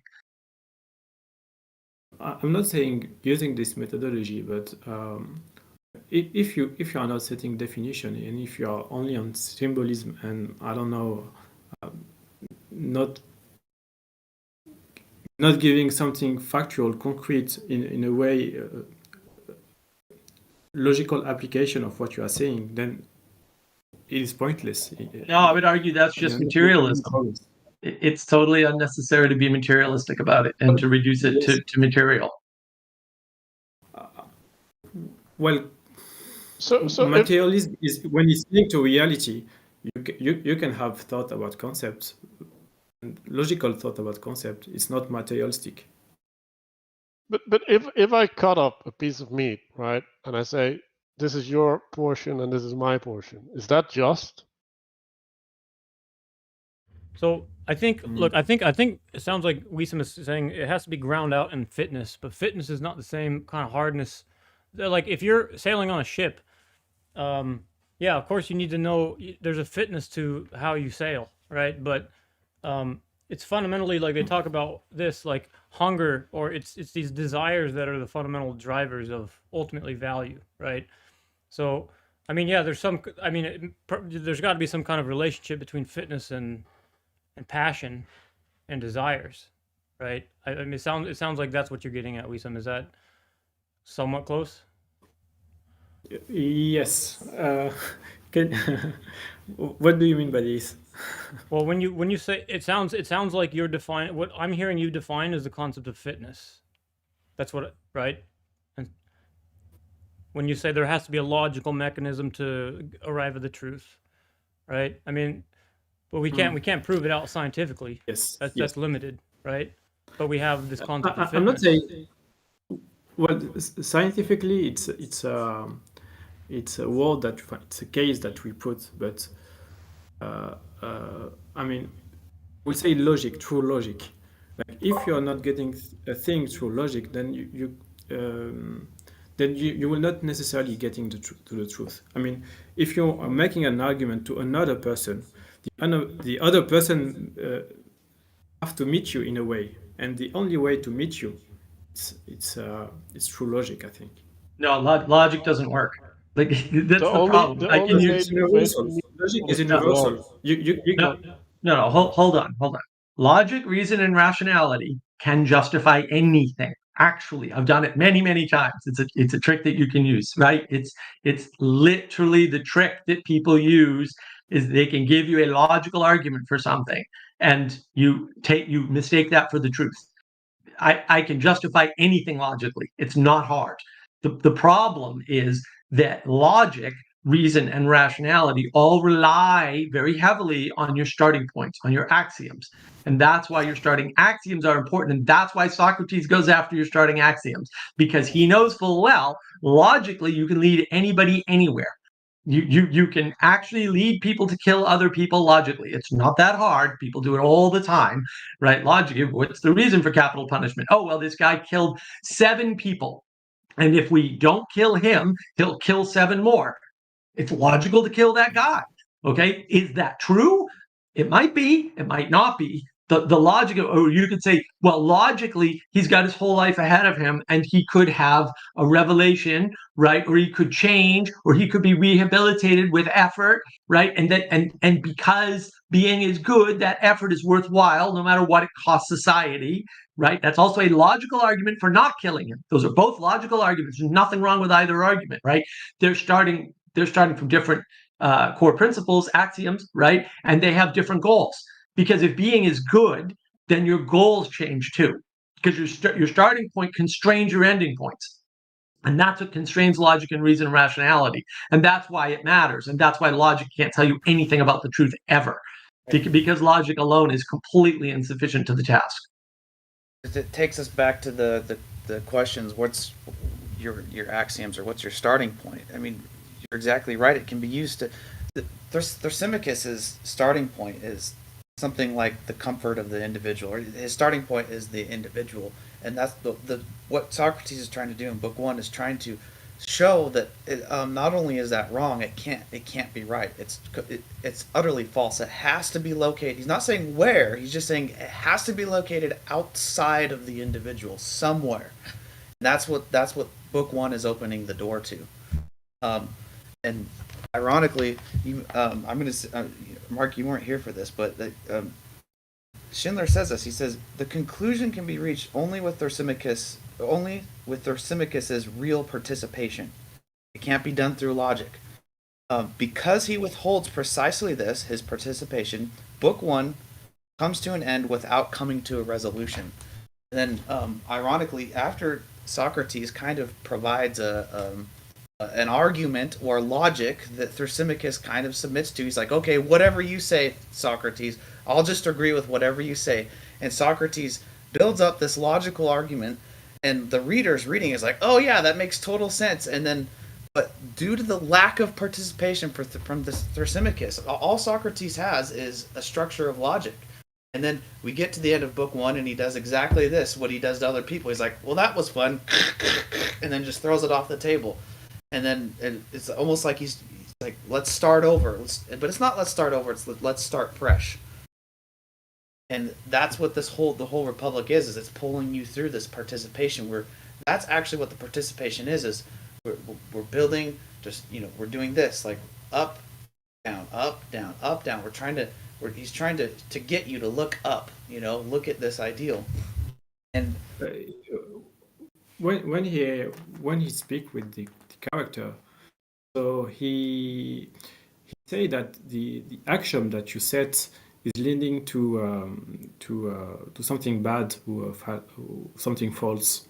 Then he tried to set up a better axiom, and through this axiom he creates something through a logical argument. I don't think he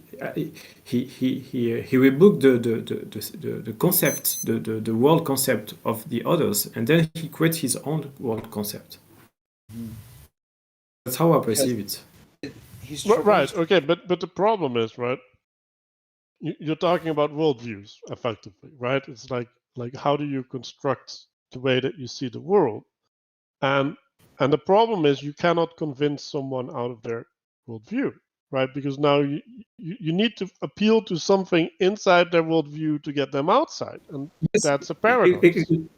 but the Platon worldview is more inclusive.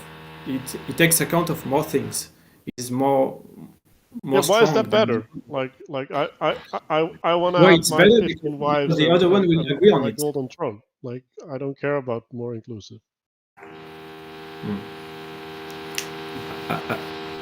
Well, I think he tried to because he's not only rebooking, he also creates something.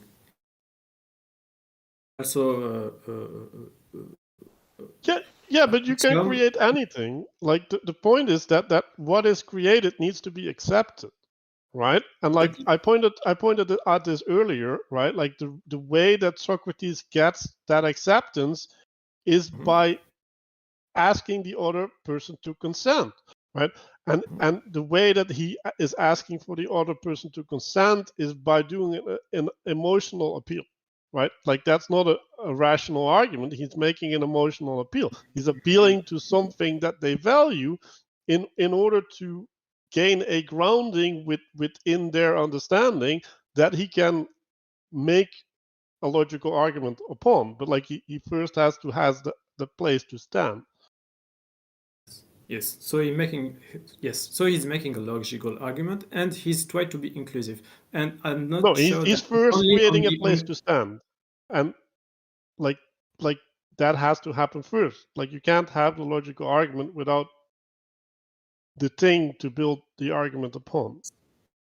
exactly. So he's setting his worldview, and to his worldview, I think he's well when he asks for No, the he's argument. not doing that. Like, that's not what's happening. He's setting a place within the other person's worldview, and then he's building upon that into his, well, not even his worldview, into something bigger than the worldview of the other person. Yeah, that's what he's doing. I mean, Socrates says earlier that you'll okay. He says you'll beat me in an argument, Thrasymachus. I mean, I think Socrates actually can beat Thrasymachus in an argument, but I think the point that he's trying to make there when he says that is that arguments are not the way. Like, that's not how you're going to prove truth. And um, Socrates actually he plays Thrasymachus's game. He says, "Okay, all right, let's argue," and he argues, and he actually out argues him. He's trying to convince him via argument that he's trying to point him up to this higher ideal by his own means, and I think that's why he destroys it at the end, because that's actually not how it works. Well, that's the Socratic trick: is I'll play your game by your rules, and I'll beat you. Because it's an unwinnable game. The argument game is you can prove this actually mathematically. This is the irony, right? Like, nobody bothered to map this to math, did they? You prove it mathematically. Arguments are a pointless endeavor if that's what you're relying upon. And that's why participation is important, because participation involves your ability to break out of logic, reason, rationality and find a connection with the person where you can participate with them correctly, right? Otherwise, it's just a battle, and that devolves into war. And like we were talking about this last night in the live stream, right? That's why when you take away something from society like the ability to duel, right, with swords, in particular with swords, which I thought was an interesting tweak on the argument. The fact that you can duel means you have fewer duels. When you take away dueling as a way, you get more fights, you get more death, because you don't have a mechanism to signal. Because what happens when you have the mechanism of signaling duels, you don't want to do that, right? So, and you can think about it in a very simple video game way. I used this analogy last night. Let's suppose I'm going to get into a duel with Danny, which would never happen, right? And Danny's got a power level of 8, and I have a power level of 4. Maybe I'm being generous to myself here, but right, Danny knows he's going to win. The problem with the duel is Danny may go, you can defend your point if you'd like, right? And I make it a point of honor, and I say, I challenge you to a duel. He has two choices. Choice number one is to say, boy, he's pretty serious about his argument. Because that's the signal. Like, I'm willing to die. I'm willing to go down from 4 PowerPoints to 0 to prove to you that I'm serious, right? And so he can just say, well, I don't want to lose potentially 4 or 6 hit points here, so I'll just give up and say, all right, I'll keep your honor intact, or we can fight it out. But without that option, there's no signaling. And that's part of what Socrates is trying to do. He's trying to signal to you, here's your method of understanding the world, and I'm going to show you in the moment that your conclusions are wrong using your own method, and then I'm going to crush it, just to show you the pointlessness of the effort that you're engaged in, right? And it's a signal, right, to point up again, right? As Ethan keeps saying, it's pointing up. In the same way, the duel is a signal. There's a material cost to continuing to impugn my honor, and therefore, right, if you want to do that, I will bet that balance. And most people didn't duel. Like, you could challenge people to duels, most people wouldn't do it. Why? Because it's still a cost. Winning is not free. Winning is still costly, and so you have to decide: is winning this important enough, right? Yeah. Something I would to add to that, so the difference here, like, postmoderns will do this, is what the postmodernists will do is they'll do the same trick that Socrates does. The difference is they don't smash it and throw it off the tables. They keep it there. So postmoderns, they play this trick on the moderns because the moderns are committed to this objective logic. They're worshiping logic, reason, and rationality. And the postmoderns come along and they use logic, reason, and rationality to seduce these moderns into doing their own will. The postmoderns, they're submitted to their individual telos, and they use this concept of logic and reason to bring the moderns along with them. Where Socrates differs from that is he plays their trick and then shows them that what they're committed to, their axioms of objective logic and reason, don't work. I'm not superly convinced, but I do agree that he played Aikido in a way with the argument of the counterparts. He just find the issue in it, and he demonstrated masterfully. Afterwards, he creates something. He starts with an example, and then he say, "Do you agree with this example? Do you agree with this?" So he includes counterpart into his worldview. Then he creates his worldview that include him. So he must be convinced by it. He must agree with it. But I think he goes through some kind of logical argument to demonstrate this. I'm not sure that he go outside of it. But like, he does a bunch of things that I have problems with, because like I can look at Socrates' argument. So one of the things that he does is he makes an analogy, right? So he starts talking about I don't know what it was exactly, and then he says, well, justice is just like that, and I'm like, well, no, he starts talking about the professions, right? And then he's basically at some point he's talking about money being abstracted, right? So there's an artistry of money, right, where you're giving people their just pay, right? And then he's making another abstraction to, well, justice is just as the artistry of money. And I'm like, I don't think those are logical moves at all. Like, those are invalid moves according to logic in my book. Like, I don't think you're allowed to do that at all. Like, that's claiming truth by analogy. Like, you can't do that. Yes, but they do like yes. I see your point, and it's true that he do this a lot, metaphor and analogy, and I think he jumps faster than he must. But yes, but I like it. Like you say, yeah, I think the intent of it is logical. the intent of it is logical, but yes, necessarily not everything is logical. Well, I think it's definitely intentional. So I agree with you there, but I don't think it's logical. And now I lost the word that you used, but you used a word that implied that it is a persuasion, right? Like it's a leap, right? Like it's or you used the word jump. That's what I think, right? And jumping means that there's a gap, right? Like jump means that you're losing contact and landing at a different ground, and that's swapping frames, right? Like so that's transcending a perspective or maybe a worldview into another one. I'm not saying that Socrates is wrong, because like even if he's wrong, he's not wrong enough to care about. But I don't think that's valid.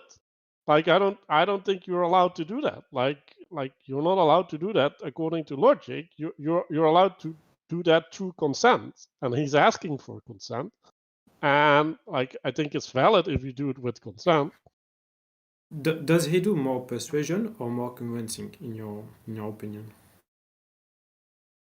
Well, okay, so the way that I see what he does is he's like a guide, right? So he's taking you on a journey, right? And he says, well, this is the best land ever. And then you're like, yeah, but like I've been to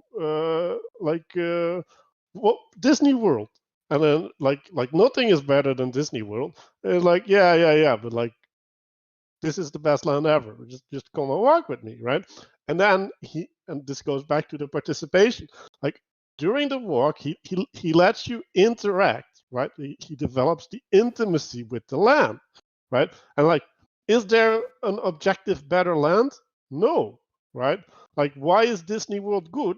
Because it's high contrast, right? Like there's a way, a natural way of participation that allows you to have a depth of experience that is really accessible, right?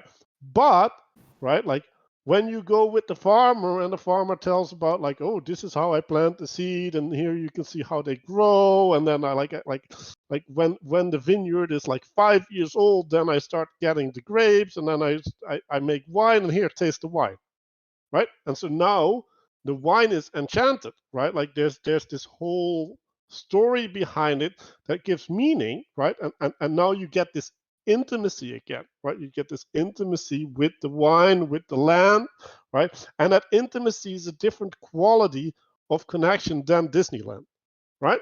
And so that's what Socrates is doing, right? Like he's using the quality or the connectedness that you're having with the land to say this is better. So you should move. Like you should no longer go to Disneyland. This is the actual land. I agree with this. Yes. And that's not logic. Like that's just not logic. No, I don't agree with this. Okay. Okay. Okay, I So- want to. We're kind of at approaching 2 hours. So, Gleason, it's a good question. They kind of get into this idea of, I hate to use the term perception versus reality in chapter 2, but they kind of get in on this theme also in chapter 2 of when they say like, well, if you teach your kids to be just, then you know, what's it mean for about keeping up appearances? Is it better to keep up appearances and appear to be just? Right? That's what I mean by perception versus reality. Like it's better to be unjust behind closed doors, but appear to be just. And they kind of get into this similar theme in the next chapter. So that's coming. Go ahead, Manuel. Yeah, I want to finish the couple words. So goodness is defined as the capacity to do work, which is like an affordance, right? Like, but that's amoral, right? Like the capacity to do work has no moral valence. It's just a potential, right? And that's arete. That's the Greek word that they're using.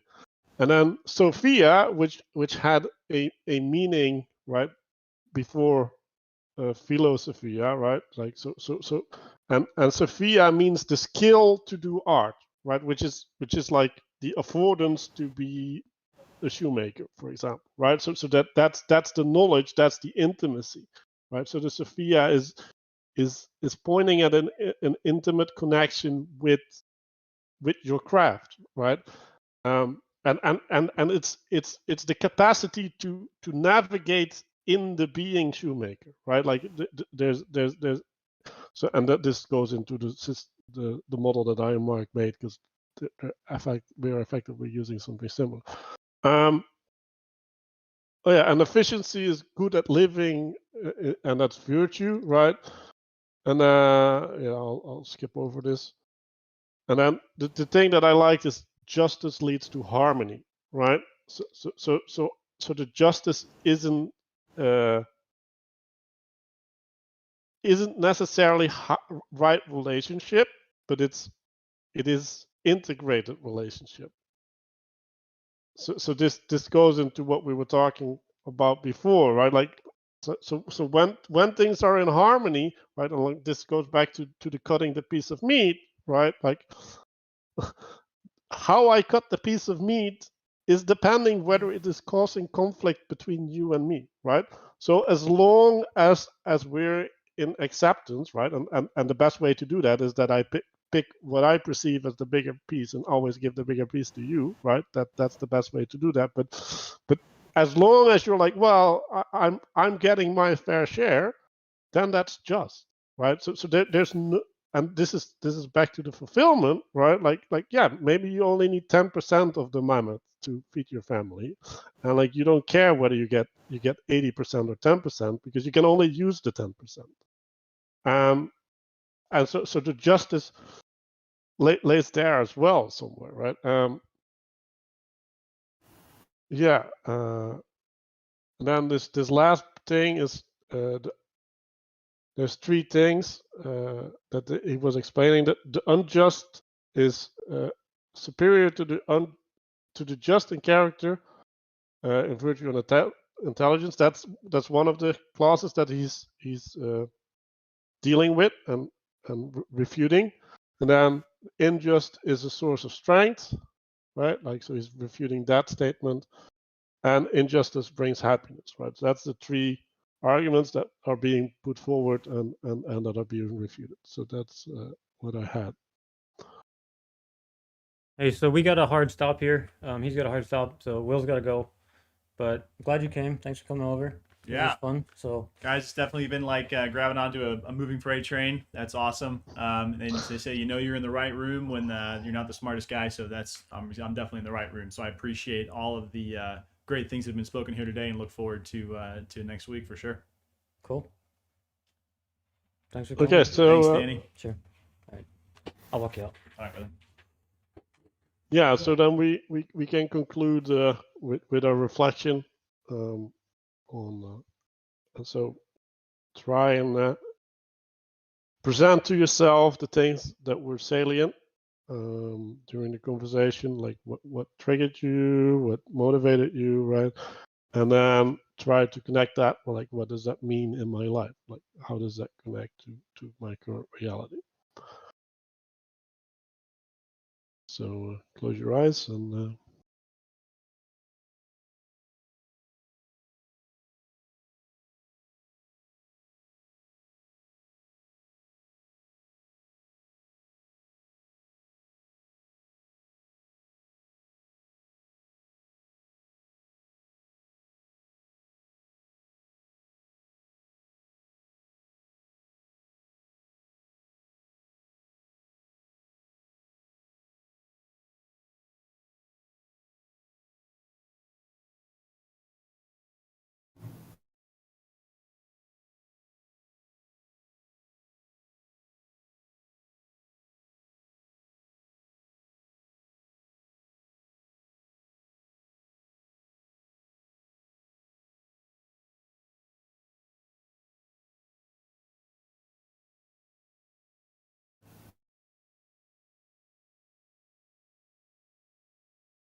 Yeah, no, I think we can do book 2 next week then.